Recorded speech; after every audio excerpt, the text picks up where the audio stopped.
اهلا وسهلا بيكم في الفيديو التاني معانا من موديول الكونفرجن تراكنج. في الموديول ده هنعرف مع بعض ازاي نربط جوجل ادز بسله. سله الموضوع بسيط جدا وسهل برضو زي شوبيفاي كده. انت بس كل اللي عليك هتيجي هنا على جوجل ادز وهتيجي تعمل كرييت كونفرجن اكشن،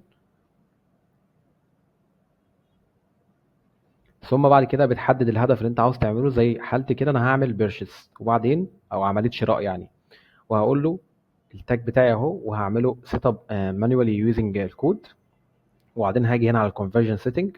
هنا هنشرح حاجه بسيطه جدا، الاكشن اوبتمايزيشن او الفكره بتاعه الجول ده انت عاوز تخليه برايمري وجوجل ادز يفوكس عليه في البيدنج والكلام ده كله، ولا انت عاوز بس تخليه سكندري. الفرق بينهم هما الاثنين ان البرايمري دي حاجه اساسيه جدا ولازم تضيف الهدف الاساسي بس بتاعك، وما تشتتش جوجل ادز بانك تضيف لكل ايفنت او كل كونفرجن برايمري. يكفي بس انك تضيف مثلا الكونفرجن او البيرشيز بتاعك لو انت اي كوميرس هو از برايمري عشان يعرف يفوكس عليه ويركز لك عليه ويجيب لك ناس زي الناس دي. اما باقي الايفنتس او باقي الكونفرجنز خليها از سكندري او متريكس جوجل قصدي يشوفها بس ما يعملش اوبتمايزيشن عليها او ما يخلينيش يروح يجيب لي ناس شبه الناس دي. بس لا، انا عاوز ناس شبه الناس اللي بتشتري دلوقتي في حالتي دي. بعدين هنا الكونفرجن نيم بسميه بيرشيس او اي اسم انت حابب تسميه مش هتفرق.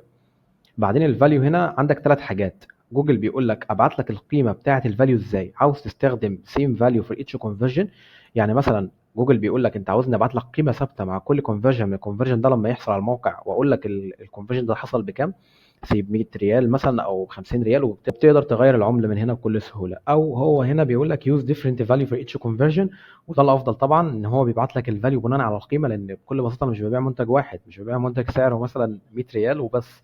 يعني انت ممكن تلاقي عندك في الويب سايت منتج سعره 50 ريال، منتج سعره 300 ريال، وهكذا، والاسعار متغيره كاي كوميرس. فانت هنا بتخليه لا يوز ديفرنت فاليو، وهي المنصه نفسها سواء شوبيفاي او سله او زد هتعمل له زي ريتيرن للداتا عن طريق الاي بي اي، وهتقول له خد ده العميل ده اشترى بكذا، البيرشيس اللي جاي من خلالك يا جوجل اشترى مثلا ب 200 ريال، فجوجل خلاص سجلها 200 ريال. انما هنا جوجل لا، في كلمه الواحد دي جوجل بيقول لك لو رجعت القيمه فاضيه، لان احيانا بيحصل زي غلطه كده من البلاتفورمز او ان البلاتفورم ما بتبعتش قيمه اصلا، فبيقول لك احط لك كام، فانت هنا بتقول له واحد براحتك. طبعا انا يعني ليها اكتر من كيس. في كيس تاني احنا بنحط الاي او في او الافريج اوردر فاليو بتاعنا، فاحنا بنرميه هنا وبنحطه مثلا سي الافريج اوردر فاليو عندنا في الستور 200 ريال، فاحنا بنحط هنا 200 ريال، لو ما لقيتش فاليو اديني 200 ريال عشان ما يرجعش قيم فاضيه كتير ويضرب لي الكونفرجن تراكنج. او هنا دونت يوز فاليو، ما تستخدميش فاليو، رجع لي الكونفرجن من غير فاليو. هنا بتستخدمها لما انت بتتراك مثلا الواتساب بوتون، او لو انت هتعمل مثلا ان العميل اللي يعمل ليد فورم مثلا مش راجع لي القيمه، مش بدفع عليه فلوس. فهنا الموضوع هخليها يوز ديفرنت فاليو في ايتش كونفرجن. وهنا مثلا ممكن اديله الافريج اوردر فاليو بتاعي في الستور، وهنا الافريج اوردر فاليو في الستور بتاعي 100 ريال. هنا الكاونت بيقول لك اعد لك الايفنت ده كل مره ولا اعده لك مره واحده. طبعا انت كاي كوميرس خليه افري، ممكن العميل يدخل يشتري اوردر مثلا لو بعد وفي نفس اليوم مثلا يدخل يشتري اوردر تاني، فخليه يحسب لك الاثنين.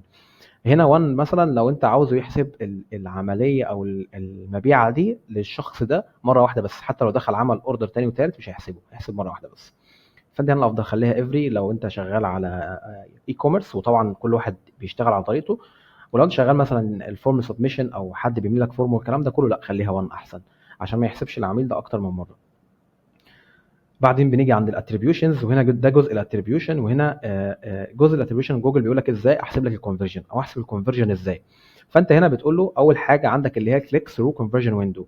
جوجل بيقول لك لو العميل هنا شاف اعلانك من اي مكان سواء يوتيوب، ديسبلاي، بيرفورمانس ماكس، شوبينج، وعمل كليك وما اشتراش، ورجع مثلا بعد اسبوع او اسبوعين او ثلاثه، عاوز نحسبه لك في خلال مده قد ايه بالبلدي كده. هنا 90 يوم. يعني هنا لو الشخص دخل عمل كليك عندي وما اشتراش وبعدين دخل بعد 80 يوم، 80 يوم ودخل عملت عمليه بيرشيس، جوجل هيحسبه ان هو الكونفرجن ده هو اللي جايبه. حتى لو العميل ده دخل تاني من فيسبوك، فجوجل هيحسبه وفيسبوك هتحسبه. طبعا انا شايف الافضل خليها يعني مش فتره كبيره، وطبعا على حاله طبيعه كل منتج. لو المنتج بتاعك زي ما شرحنا في الكونسيومر بيهيفير كومبلكس او معقد شويه وبياخد تفكير كتير، 90 يوم كويسه. انما لو اي كوميرس والافريج اوردر فاليو بتاعي مثلا 200 ريال، فده مش مبلغ كبير، فانا ممكن هنا اصلا اخليه 2 ويكس او اسبوعين، دي حاجه حلوه عشان ما يبداش يعمل لاج ما بين المنصات نفسها. طيب حاجه تاني برضو الانجيجد فيو. جوجل بيقول لك انت عاوز لو العميل شاف اعلانك اللي هو بتاع اليوتيوب مثلا وشاف 10 ثواني من الفيديو وما عملش حاجه، وبعد 3 ايام مثلا دخل على الموقع بتاعك وعمل بيرشيس، احسبه لك. طبعا هو هنا محسوب، يعني هو محسوب بعد 3 ايام. يعني هنا لو العميل دخل شاف الفيديو 10 ثواني اهو، هنا زي ما احنا شايفين جوجل بيقول لك لو عمل انتراكت مع الفيديو 10 ثواني او اكتر، تمام، ودخل اشترى بعد يوم او 2 او 3، فجوجل هيحسبه للاعلان ده، فجوجل هيحسب ان اللي هو اللي جاب البيرشيز دي. فانت هنا خليها ماشي 3 ايام مش مشكله. وهنا الفيو لو العميل اصلا شاف، حتى لو شاف الفيديو بس وما كملهوش وعمل سكيب مثلا والكلام ده كله، جوجل هيحسبه بعد يوم. في ناس مثلا تقول لك هو يوم، وهو يوم طبعا افضل حاجه، لان هو هنا العميل او جوجل ملوش فضل في الحته دي قوي، لان العميل اصلا ما كملش، فاهمني؟ فدي هتسيبها يوم زي ما هي، ودي الافضل طبعا. وهنا الاتريبيوشن، هنا جوجل بيقول لك لو اكتر من كامبين عندك داخليا ساهمت في الكونفرج ده، احسبها لك ازاي. طبعا هي شغاله دلوقتي داتا دريفن، وده الريكومندد من جوجل. جوجل بيقول لك انا هقسم الكونفرجن دول او على ايا كانت الكامبينز هيقسمها عليهم. اللاست كليك جوجل بينسب الفضل لاخر كليك حصلت. يعني مثلا لو العميل دخل عندك شاف الاعلان بتاعك ودخل على ودخل من خلال كامبين سيرش مثلا وخرج، وبعدين راح رجع لك تاني ودخل من خلال كامبين بي ماكس، فجوجل هيحسب الفضل كله للبي ماكس، وهيدي الكونفرجن كله للبي ماكس او الكريدت كله للبي ماكس. انما في داتا دريفن بيقسمهم يعني. طبعا في حاجات اتلغت خلاص زي الفيرست كليك واللينر، نو لونجر افيلابل. الافيلابل دلوقتي هي الداتا دريفن واللاست كليك، وطبعا افضلهم هي الداتا دريفن. وهنا الانهانسد كونفرجن اتاكد انك مفعلها، لان احيانا الداشبورد او البلاتفورم اللي انت شغال عليها زي شوبيفاي او حاجه بتبعت داتا للكونفرجن مع الكونفرجن ده عشان تعلم جوجل ادز وتخليه ليرن اكتر عن الاكونت او عن اليوزر بتاعك. بعدين هنا باجي اعمل done، وبعد كده باجي هنا بقول له سيف اند كونتينيو.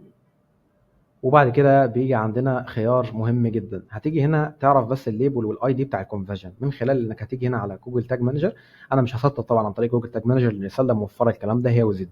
هتيجي تاخد الكونفرجن اي دي ده كده كوبي، وهتروح على سله بالشكل ده.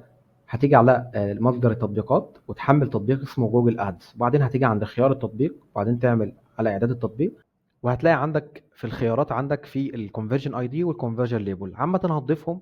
انا مش عارف ده هيظهر هنا بالشكل ده ولا لا عشان التسجيل، بس انا ظاهر عندي إن الشاشه اسودت بقت لونها اسود كده، فتقريبا ده مش هتظهر. فانت هتلاقي عندك الكونفرجن اي دي والكونفرجن ليبل، ضيفهم زي بعض كده مع بعض. بعد كده في عندك خيار تاني وهو خيار في سله طبعا هتلاقي في الخيارات المتاحه هتلاقي الاد تو كارت ليبل والبيجن تشيك اوت ليبل والفيو ايتم ليبل. انت تقدر تعمل كونفرجنز بالكلام ده كله وترجع تحطهم في سله بالشكل اللي احنا عملناه ده. يعني هترجع تاخد الاي دي وتاخد الكونفرجن ليبل اهو، ده الكونفرجن ليبل تاخده كوبي وتحطه برده في سله. كده احنا خلاص خلصنا مثلا الايفنت ده، هتعمل عليه فينيش. وبعد كده هتيجي عند الاد تو باسكت هنا وتروح عامل له اد جول او انك تضيف له جول. يعني مثلا اروح جاي هنا كده في الكرييت كونفرجن اكشن لو انا عاوز اضيف طبعا الايفنت بتاع الاد تو كارت، وراح اعمل له سي اول واقول له اد تو باسكت ايفنت، وبعدين اعمل له كونفرجن اكشن وبقول له كمل، وبقول له نفس الكلام اللي احنا عملناه بالظبط، وباخد الليبل والاي دي وبوديهم لسله وبعمل سيف كده. اوريدي سله هيلقط من جوجل ادز، واي ايفنت هيحصل في سله عن عميل جاي من جوجل ادز، سله اوريدي هتبعت لجوجل ادز وتقول له ده في كونفرجن جاي من خلالك. طيب المفروض انا يعني يعتبر انا مش رابط المتجر ده اصلا بجوجل ادز، بس اللي انت هتعمله ايه، هتيجي هنا كده على الايفنت اللي احنا سطبناه مع بعض، وهتيجي هنا على ترابل شوت، هتدوس على ترابل شوت وتختبر الايفنت في الموقع، هتلاقيه اشتغل عندك بكل بساطه. وبكده يكون شرحنا النهارده انتهى. بالمناسبه دي الطريقه اللي هتشتغل عليها برضه في زد، نفس الكلام، وهتلاقيها بتبعت فاليو وكل حاجه تمام وزي الفل. وبكده يكون شرحنا انتهى النهارده، وان شاء الله هنشرح الفيديو الجاي ازاي نعمل كاستم تراكنج عن طريق جوجل تاج مانجر. شكرا لكم.